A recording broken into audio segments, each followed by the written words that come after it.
Mr. President, I move that we resume consideration of House Bill number 4058 under Committee Report number 18. This refers to the 2026 General Appropriations Bill, the parliamentary status of which is that we are in the period of interpellation. I further move that we now consider the budget of the Office of the Ombudsman and recognize the distinguished Senator Chairman Sherwin Gatchalian to sponsor and to interpellate Senator Kiko Pangilinan. All right. Any objection? Hearing none, consideration of House Bill 4058 is in order.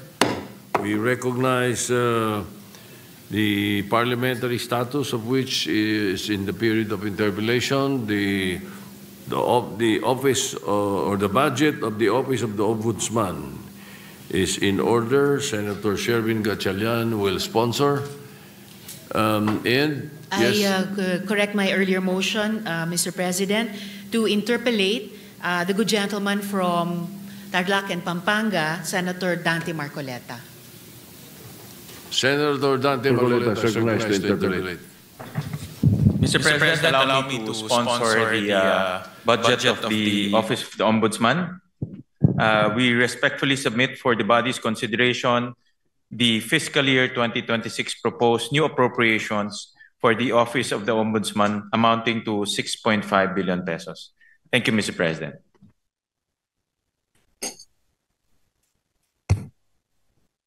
Thank you, Mr. President. You go ahead, Senator Marcoleta, you're recognized. Mr. President,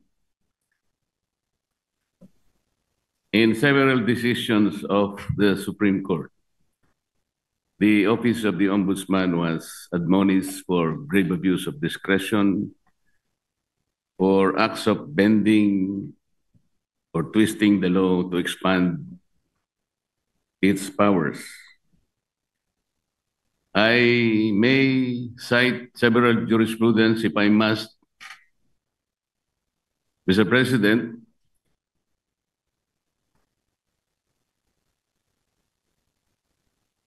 if I will be required. And we all know that the present Ombudsman, Mr. President, publicly flouted his predilection to bend the law. Does he believe that these decisions of the Supreme Court are wrong and he is not bound by these decisions? Mr. President, the new ombudsman intimated to me that his direction is to abide by the Supreme Court decision, and the rule of law is supreme. And therefore, is not correct, and there is no basis for flouting those statements publicly declared that bending the law is all right, provided that he is not breaking the law. Mr. President, it's a figure of speech, Mr. President. Mr. President, why figure of speech? The Office of the Ombudsman is a high office. We're not supposed to be guided by figures of speech. Our people might be misled into believing that it's all right to bend the law, provided we do not eventually break it. It should be explained succinctly, Mr. Speaker. It should be explained very well that that is not correct. That he was wrong in saying that. He was very wrong in confirming and even affirming that publicly in one of our hearings in the Blue Ribbon Committee. Can we expect that, Mr. President, for the Ombudsman to do?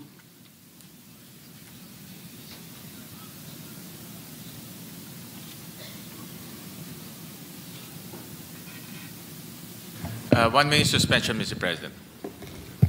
Session suspended. Current ombudsman right now, he intimated to me that he is very strict in not bending the law. In fact, he also intimated that he will abide by the Supreme Court ruling, as he believes that the rulings are forms part of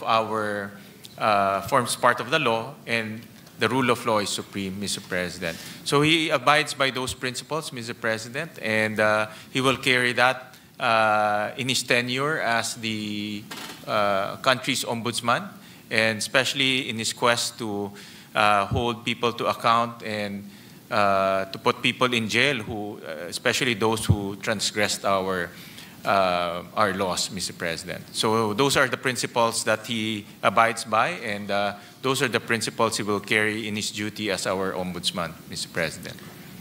Mr. President, abiding by that principle and acting otherwise is different. You say that you abide by the laws strictly, but you say publicly that you can bend the law. How is that? Doesn't the public need to be clarified very clearly on this matter, Mr. President? Our people might be confused by that statement. That's why I am asking whether he can make a clarification or he can make public apology for saying that, Mr. President. And this will be good for the country.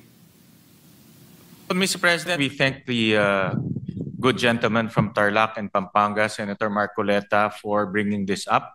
And this is an opportunity for the current ombudsman to clarify his statements. And this is actually the clarification that he is expressing to this august body, that he will abide by the rule of law and he will not bend the law to serve any other purpose, Mr. President, or to serve any other being, Mr. President.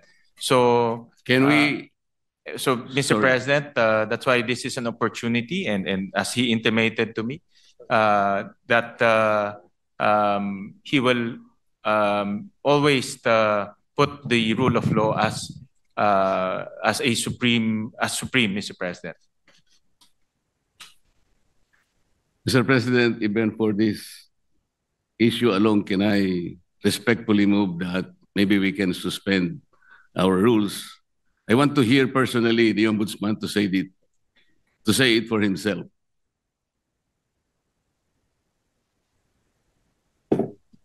1 minute suspension, Mr. President. Session suspended. What is your pleasure after that motion?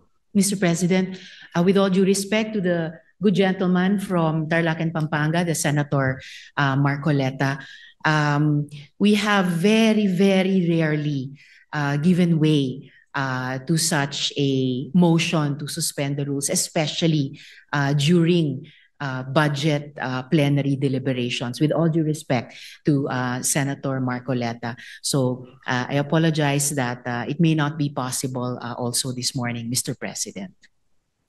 So therefore, we are not entertaining the motion.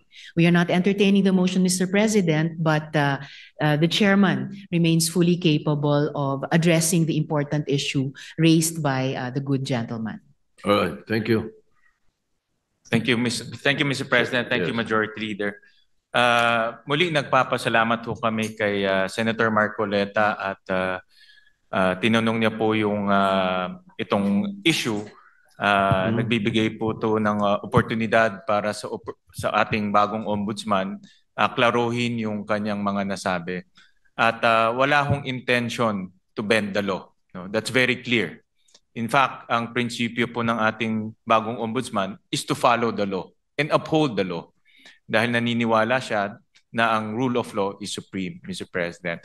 So, para lang klaro, no, na itong nasabi niya ay isang figure of speech, pero wala hong intensyon na baliin po ang batas. Dahil ang kanyang intensyon ay ipatupad ng batas ng may integridad at may katarungan, Mr. President. Mr. President, kaya ko lang naman po ipinipilit ang bagay na ito sapagkat I think even the ombudsman as a lawyer himself believes in the court doctrine of our legal system, dura lex sed lex. yung sinasabi nating bending the law will be inconsistent totally with this core legal system. Hindi mo po pwedeng kahit na konti. Tatanong ko nga sana, to what extent can you bend the law that can still be acceptable? Hindi po pwede yun. Dura lex sed lex. At ako rin po, sumasang-ayon po sa kay Senator Marcoleta, the good gentleman from Tarlac, Pampanga, na ang batas po ay dapat ho natin ipatupad. At wala ho yan tinitignan. Kaya ho naka-blindfold po si Lady Justice dahil wala ho tinitignan. At yan rin po ang assurance ho ng ating bagong ombudsman dito po sa bulwagang ito at sa lahat po sa sambayang Pilipino na nanonood ho sa atin na ipapatupad niya ho ang batas na may integridad po. Kasi po, Mr. President, nakakabagabag talaga. Sana po figure of speech lang. Pero nagkaroon po kasi ng pagkakataon na hindi figure of speech yun eh. Dahil doon sa isang pagdinig sa Blue Ribbon Committee, nakita naman po nating lahat. When a particular witness applied for witness protection program, and the law is clear, the provisions of law on the requirements on how to apply for a witness under the witness protection program, nandun po lahat yun eh. The enumerations, the requirements are exclusive. Pero sinabi po ng ating ombudsman, then the Secretary of Justice, pinipilit po merong restitution. I advise him that he cannot do that because restitution does not appear in the law. But Mr. President, he insisted. So doon po nagkakaroon ng problema. While publicly, he declares that he upholds the law to the fullest. Pero in reality, it is not being done. How can you put a requirement which is not in the law? And he said that was his opinion. His opinion will not even matter, Mr. President. Does that opinion will even prevail over the strict provision of law? Yun po yung aking ikinatatakot, ikinababahala, na nami-mislead po yung ating mga mamamayan eh. Pati ang ating processes po ay nalalagay sa alanganin. That's why this is very important. Na kailangan po masettle natin ang isyong ito. We cannot bend the law.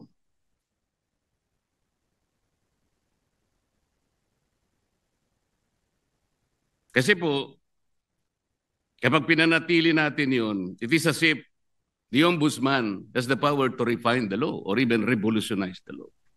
No one can do that, Mr. President.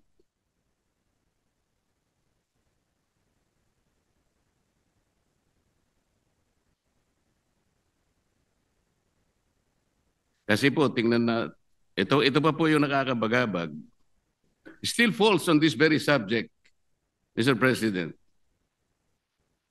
Kamakailan lamang po ang ating current ombudsman ay nag-announce na sa mga darating na araw meron pong may issuean na warrants of arrest na mga iba po ay kasama pa natin sa kapulungan ito, Mr. President. Mr. President, may I ask whether the Office of the Ombudsman has the power to issue warrants of arrest?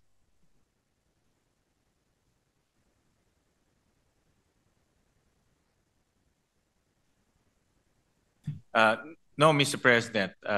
Ang trabaho na ho nila, ang pinaka-responsibility ho nila is to ensure accountability, Mr. President. Tama naman po yun at ako'y naniniwala. Pero bakit niya po kaya nasabi yun? That on such a particular date, warrants of arrest will be issued.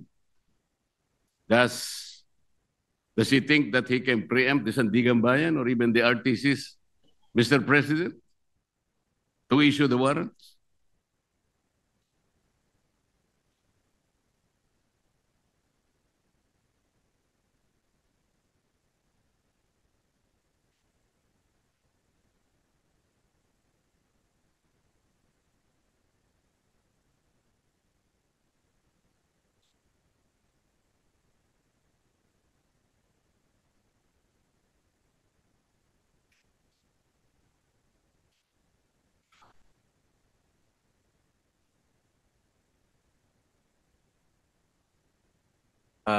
Mr. President, this is a indicative timeline. Meron ho kasing sinusundan ng Ombudsman na timeline at base po doon sa mga nakita nilang ebidensya, nakita ho nilang mga krimen na ginawa po ng iba't ibang personalidad. Kaya po ito ay parte lang po ng kanilang timeline. At yun lang naman po yung inexplain ng kasalukuyang Ombudsman, Mr. President. Mr. President, the Office of the Ombudsman is following a timeline. So paano po niya nasabi na on December 5th? Ano na yun? Anong date po ba yun? Ito po yung nakakatakot, Mr. President. Paano po natin mapapaniwalaan na sa timeline na sinet ng Ombudsman, may palalabas niya yung warrants of arrest? Hindi ba ang ibig sabihin nito, pwede niyang i-preempt ang decision ng Sandigan Bayan or the RTCs because he's following a timeline. And the most intriguing issue here, Mr. President, is that he might be able to influence and preempt the decision of the RTCs and the Sandigan Bayan just to make that timeline a reality.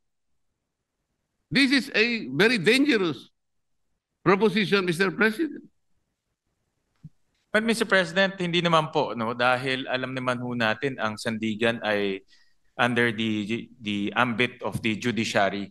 Iba naman po ito sa trabaho po ng Ombudsman. Pero bilang Ombudsman, nakikita ko ho na dahil sila po ang magfa-file ng kaso, very optimistic ho sila na yung kanilang ifa-file na kaso mayroon pong kinahitnatnan at mayroon pong resulta. So yung resulta na gusto ho nilang mangyari ay mag-issue ho ng warrant of arrest. So, kasi very confident sila na yung kaso ay matibay. At very confident ho sila na yung ebidensya ay matibay. At yun din po ang gusto natin lahat. Ako po, very hopeful rin po ako na yung kanilang kaso at kanilang ebidensya ay matibay dahil ako rin po bilang isang Pilipino, gusto ko rin pong managot yung mga taong dapat managot. Pare-pare po natin gusto mapanagot natin ang may kasalanan, Mr. President. Wala pong debate doon. Hindi po yun ang punto ng pagtatanong na ito, Mr. President. But the ability of the Office of the Ombudsman to predict even the timeline when the warrants of arrest can be issued is something that is troubling, Mr. President. Parang ang mangyayari, ayaw ko mang isipin yun. Ayaw ko rin naman talagang mangyari yun. Somebody can even preempt or influence the time when the RTC or the Sandigan Bayan may eventually issue the warrants of arrest. Sana wala nang ganong klaseng announcement kasi nakakapagduda kasi, Mr. President. Tingnan po ninyo, when the Sandigan Bayan or the RTCs eventually issues the warrants of arrest, do you think the persons or kung sino man yung involved na yun, that the Office of the Ombudsman wants to be arrested, pwede nilang questionin yung impartiality ng Sandigan Bayan or even the RTCs? Because there was already a timeline announced by the office. This is the thing that is very intriguing, Mr. President. But Mr. President, with all due respect to the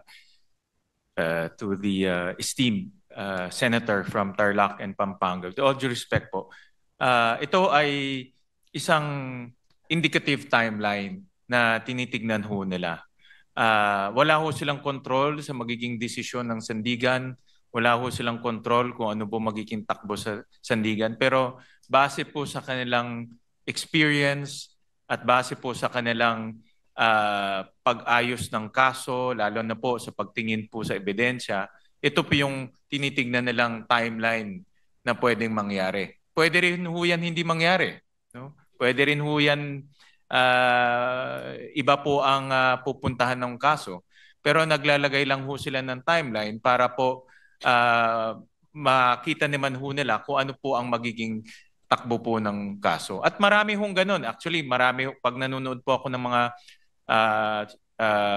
political shows sa YouTube, marami pong mga political analyst, mga legal analyst, sinasabi ho nila, ano po ang magiging takbo ng kaso, kailan po may makukulong, kailan po may i-issue ng mga warrant of arrest. Yan po ay based on their analysis and experience. Pero wala hong assurance, hindi ho yung magiging 100% na ganun po ang kinahinatnan po niyan o ganun po ang kalalabasan. Ganun din po sa ombudsman. Ito po ay sa kanilang tingin ay posibleng mangyari. So do you think announcing a particular timeline, Mr. President, is even necessary?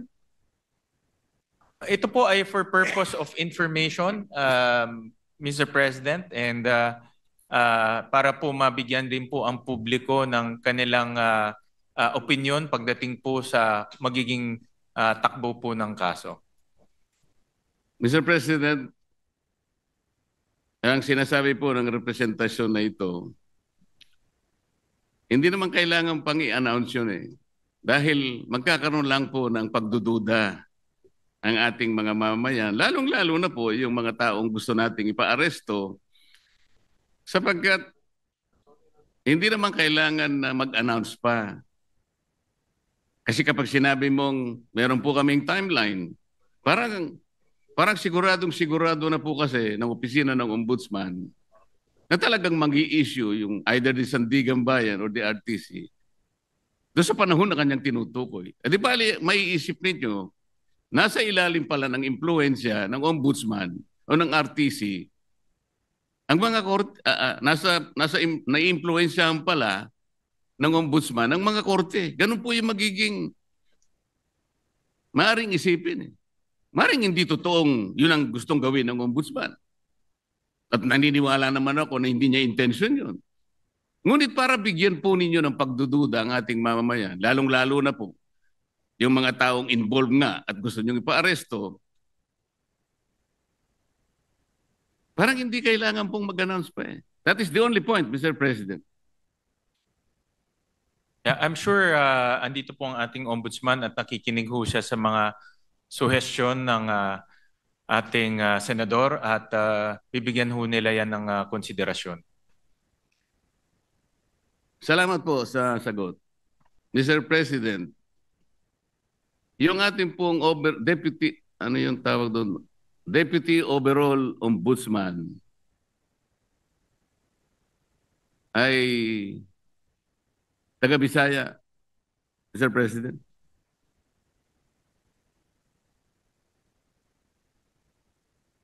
Yung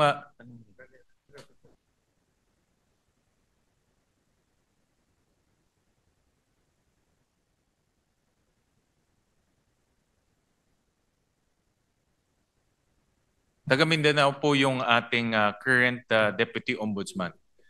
Tama ho kayo. Overall Deputy Ombudsman. Overall Deputy Ombudsman is from Mindanao, but he is also the Deputy Ombudsman for the Visayas, Mr. President. Opo, tama ho. So, yung acting po, yung acting. The overall Deputy Ombudsman and also the Deputy Ombudsman for the Visayas regularly travels from his place to Luzon, and nga magastos po yun. Necessary po ba na sino po nagmamanage sa Ombudsman Office sa Cebu?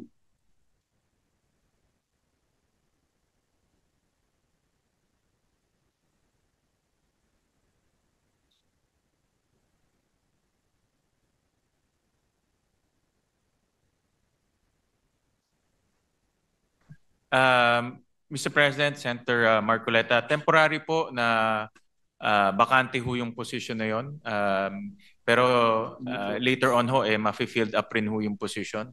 Pero sa ngayon po, dahil bakante ho yun, minomonitor po ng ating ombudsman itong mga opisina ito gamit po ang modernong teknolohiya tulad po ng Zoom, tulad po ng conference calling. So in other words, hands-on po ang ating ombudsman na sinisigurado niya itong mga opisina na ito ay tumatakbo ng maayos.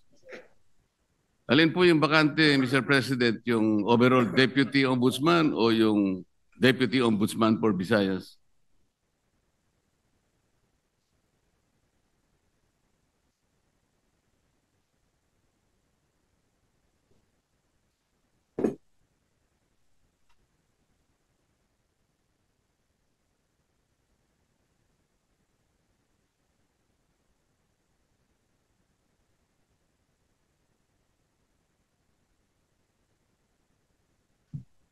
Ang bakante po ay yung overall Deputy Ombudsman for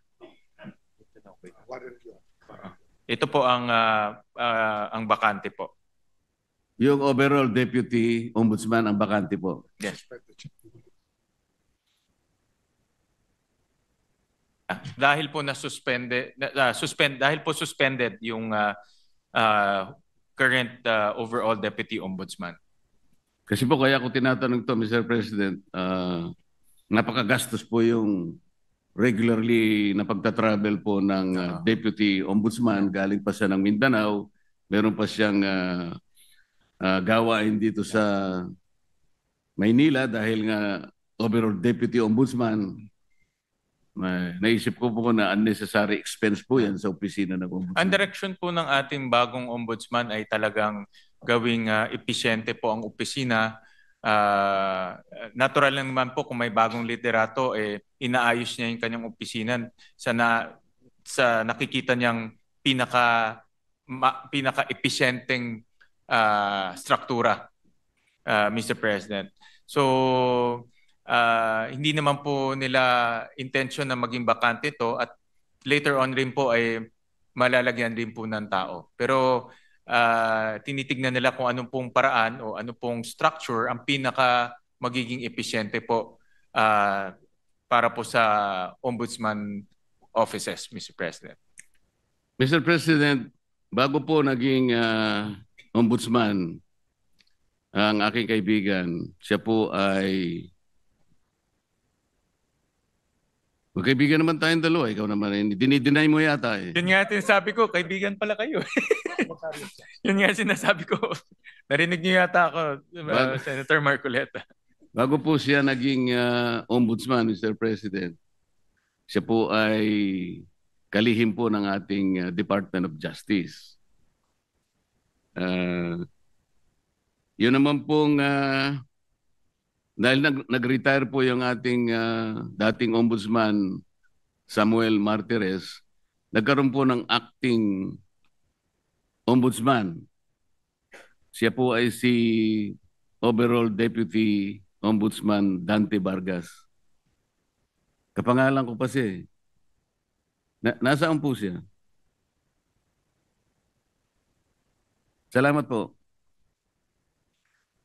Nandito ho siya. Siya po ngayon ang Deputy Ombudsman for Visayas and acting overall Deputy Ombudsman. Concurrent ho Yes, siya. Mr. President. For now. Yes, I know that. Ang itatanong ko po ay, nung siya'y acting overall Deputy Ombudsman, at sa panahon na yon ay applicant naman po ang aking kaibigan for Ombudsman na nabakante nga po, ay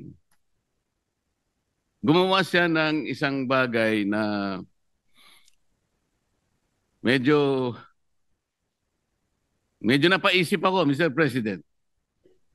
Ang tinutukoy ko po ay yung isang office order na kanyang pinalitan. Ang office order na ito po ay kinapapalooban ng parang double docketing. Ngayon, nung siya po ay acting na ombudsman, inalis niya po yung dating memorandum order requiring double docketing. At siya ay gumawa ng isang parang office memo or memorandum na doon po ay tinanggal niya, pinalitan niya yung office order at may kalakip pa pong isang directive na lahat ng mga complaints, lahat ng asunto, lahat ng habla, administrative man yan, criminal o kahit ano yan, na napapaloob 10 araw bago maging effective yung kanyang order which was issued on September 17, 2025 ay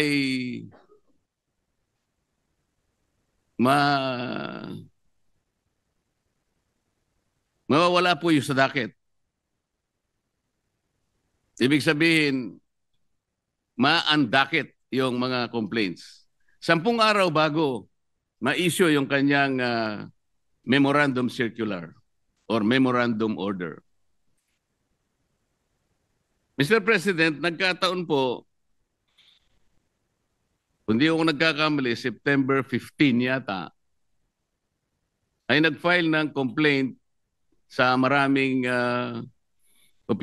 opisyales ng ating pamahalaan. Kasama po yata si noon ay dating Secretary of Justice, ang aking kaibigan. Sa makatid, napaloob po siya doon sa 10 araw na siya sinasabi doon sa kanyang directive na mawawala po yung docket. Ang ibig sabihin po noon, Mr. President, pag nawala yung docket number, hindi na siya magiging active case kung hindi siya ay malalagay sa kategoriyaan na mga cases under evaluation. Ibig sabihin, Mr. President, wala pang active case, wala pang kaso. Sapagkat nawala ngang visa yung naunang office order ng dating Ombudsman Samuel Martires. Yun po ang naging daan, Mr. President, kung kaya nakapag-issue ng clearance ang opisina ng Ombudsman. At dahil nga po, mistulang walang kaso laban sa aking kaibigan, nasama siya doon sa shortlist na pagpipilian ng ating Pangulo na susunod na Ombudsman ng ating bansa. Mr. President, wala bang, yung ba pangyayaring yun ay, is there something much to be desired in the entire process, Mr. President? Parang ang nangyari, nakagawa ng ganun yung overall ombudsman nang hindi naman maliwanag what is the visible public service na pwedeng nakamit ng ating mamamayan doon sa ginawa niyang pagpapalit ng office order. Hindi kaya lang ginawa yon para mapagbigyan ang aplikasyon ng aking kaibigan at makakuha siya ng clearance upang sa ganon eventually he will be included in the shortlist to be submitted to the office of the President, makasama sa pagpipilian bilang ombudsman. Yun po yung aking gustong malaman, Mr. President.